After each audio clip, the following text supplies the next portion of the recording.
pirmo likām Montessori Valdorfa pedagoģijas piemērošana esošajā, teiksim, Latvijas vidē, jo tā nodrošina tā kā individuālu pieeju katram bērnam un ļauj individuāli attīstīties. Tad kā otro ideālo vairāk praktisku nodarbību, piemēram, ekspedīcijās iet un pētījumus visādas veikt. Tad trešais nodarbību laikā vairāk kustību, sportisko aktivitāšu, ļaujot tiem bērniem izlādēties un līdz ar to nevērtējot.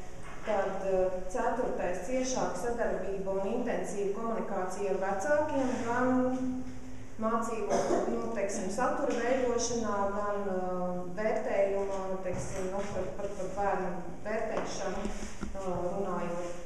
Tad piektais dabas materiāli un citi materiāli radošām izpausmēm.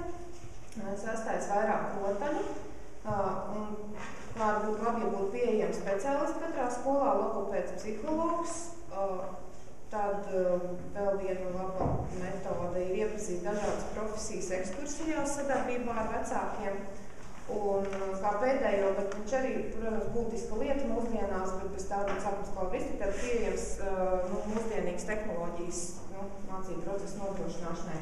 Un esošās metodas, kuras ir foršas jau tagad, tiek atzīts par labāk, tad mēs kā pirmo likām, ka tagad jau vērtēšanas sistēmā ir ieviestas uzglīmas eņģis atzīme vietā, kas bērnam saprotamāks un motivējošāks. Tad otrais ir tāds projekta nedēļas, kad bērni ar vecākiem kopā dara konkrētas lietas un sasniedz rezultātu. Tad trešais, ka jau tagad skolā māc izteikt savas domas bērniem, formulē rotaļas, sirdziņa, ekskursijas izstādes, forši viņi tad piedalās. Tad darbas grupās, kas māca komunicēt un sadzirdēt vienam otru.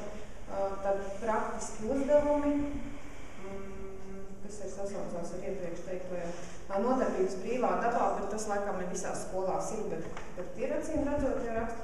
Un olimpiādas, kas arī jau sākuma skolā parādās.